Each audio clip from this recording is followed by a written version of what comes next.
والصلاة والسلام على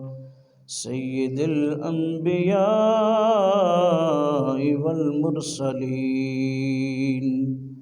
أما بعد فأعوذ بالله من الشيطان الرجيم بسم الله الرحمن الرحيم سبحان الذي أسرى بعبده ليلا من المسجد الحرام إلى المسجد الأقصى الذي باركنا حوله لنريه من آياتنا إنه هو السميع البصير آمنت بالله صدق الله مولانا العظيم وبلغنا رسوله النبي الكريم إن الله وملائكته يصلون على النبي يا أيها الذين آمنوا صلوا عليه وسلموا تسلیما بآواز بلند درود پاک پڑھیے الصلاۃ والسلام علیک یا سیدی یا رسول اللہ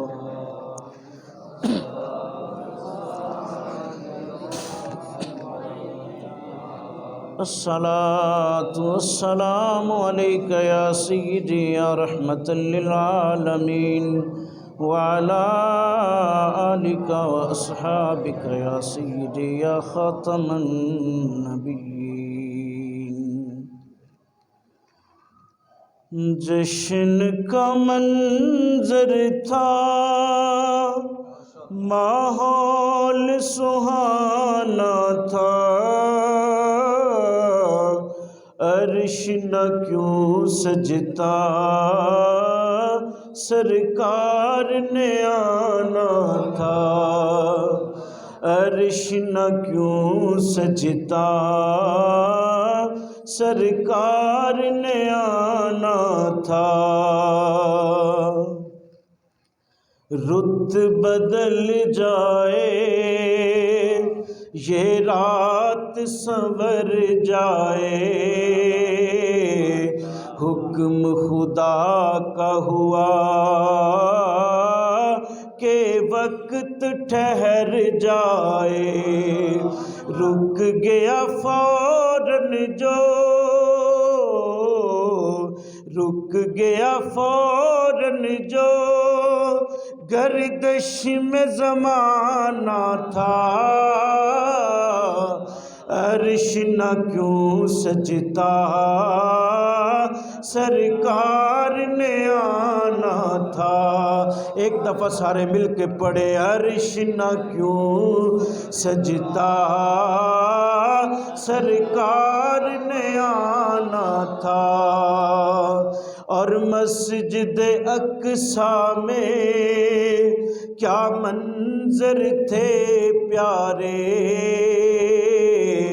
پیچھے قطاروں میں حاضر تھے نبی سارے اور آگے مصلی پر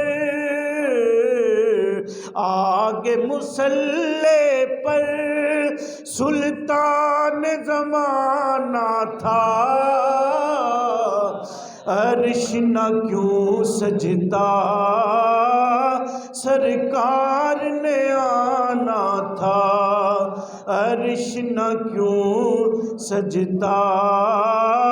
سرکار نے آنا تھا اور منزل سدرہ پر جبریل نے عرض کیا شاہد عالم میں آگے نہیں چل سکتا منزل سدرہ پر جبریل نے عرض کیا شاہد عالم میں آگے نہیں چل سکتا کیونکہ میری حد یہ تھی یہی میرا ٹھکانہ تھا، عرش نہ کیوں سجتا سرکار نے آنا تھا، جشن کا منظر تھا، جشن کا منظر تھا، ماحول سہانا تھا، عرش نہ کیوں سجتا سرکار نے آنا تھا۔ انتہائی واجب الاحترام معزز دوستوں، بزرگوں، نوجوان ساتھیوں، جیسا کہ آپ دوستوں کو معلوم ہے کہ آج کی یہ بابرکت محفل جشن معراج النبی صلی اللہ تعالیٰ علیہ وآلہ وسلم کے سلسلہ میں انعقاد پذیر ہے۔ دعا ہے اللہ رب العالمین ہم سب کی حاضری اپنی بارگاہ میں قبول فرمائے۔ اللہ رب العالمین اپنے پیارے محبوب علیہ الصلاۃ والسلام کی اس معراج کی رات کا واسطہ جتنے بھی مسلمان اس دنیا فانی کو چھوڑ کر چلے گئے، رب العالمین تمام کی بخشش فرمائے۔ گرامی قدر، اللہ رب العالمین نے قرآن مجید فرقان حمید میں ارشاد فرمایا، سبحان الذی اسری بعبدہ لیلا من المسجد الحرام الی المسجد الاقصی۔ اللہ رب العالمین نے اپنے پیارے محبوب علیہ الصلاۃ والسلام کی معراج کا ذکر اس آیہ مبارکہ میں کیا۔ چونکہ میرے آقا علیہ الصلاۃ والسلام کی جو معراج ہے اس کے 3 مراحل ہیں۔ پہلا مرحلہ مسجد حرام سے لے کر مسجد اقصیٰ تک،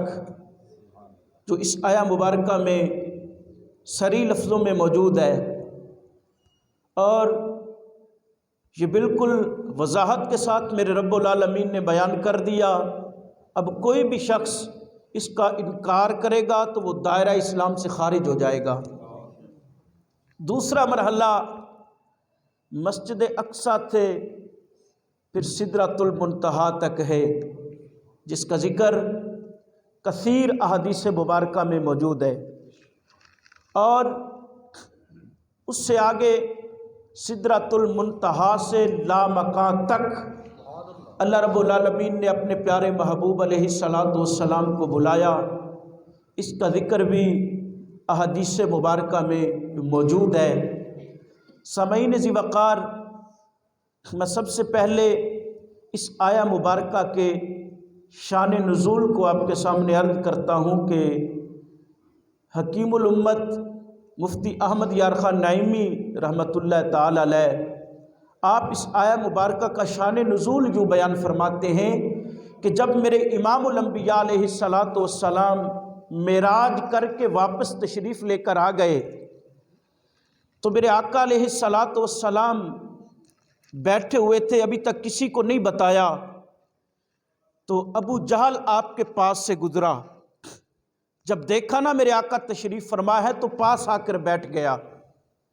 بیٹھ کر کہتا ہے محمد کیا سوچ رہے ہو،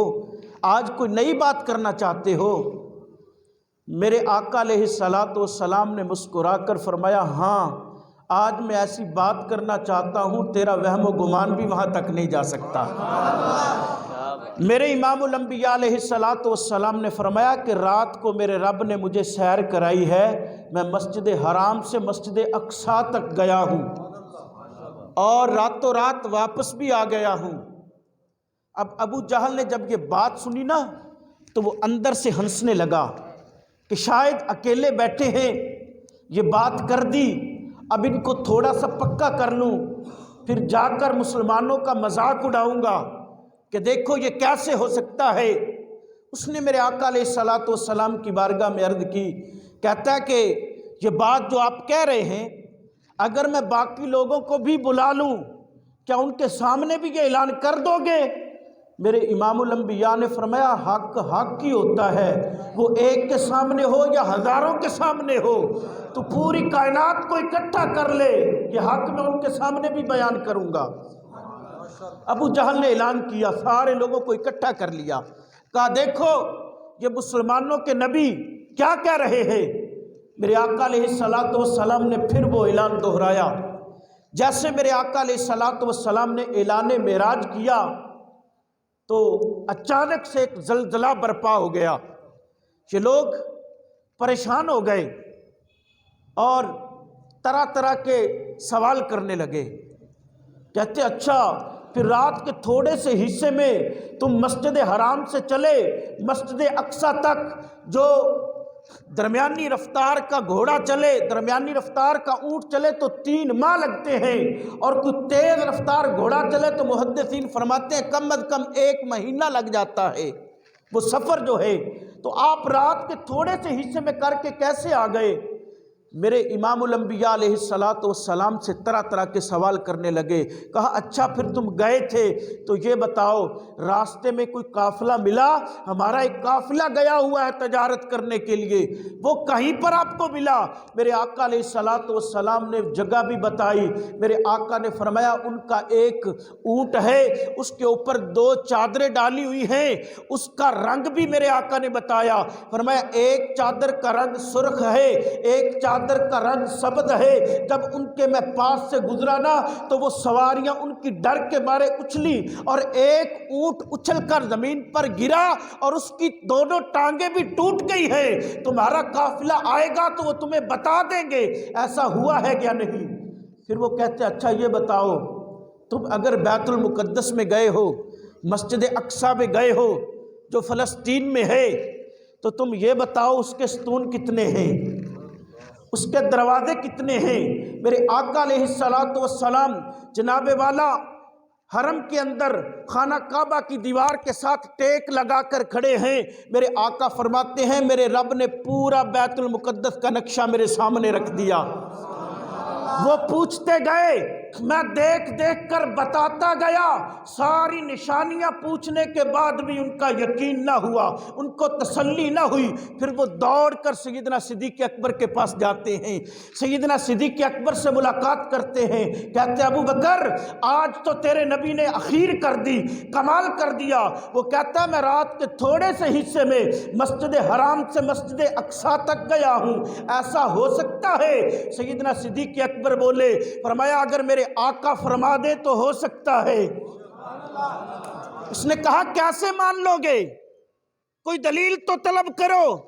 سیدنا صدیق اکبر نے فرمایا ہماری آنکھوں کے سامنے ہر روز جبریل سدرہ سے چلتا ہے، ایک لمحے میں میرے آقا کے پاس آ جاتا ہے۔ جب ہم اس چیز کو مانتے ہیں تو ہم یہ کیوں نہ مانیں اللہ رب العالمین کا جو میرے امام الانبیاء کا نوکر ہے وہ تو سدرۃ المنتہا سے چل کر ایک لمحے میں اس حرم پر آ جاتا ہے، تو پھر اللہ کا نبی جناب والا ایک لمحے میں مسجد حرام سے مسجد اقصی تک نہیں جا سکتا؟ سیدنا صدیق اکبر نے جب یہ تصدیق کی تو اللہ رب العالمین کی طرف سے جبریل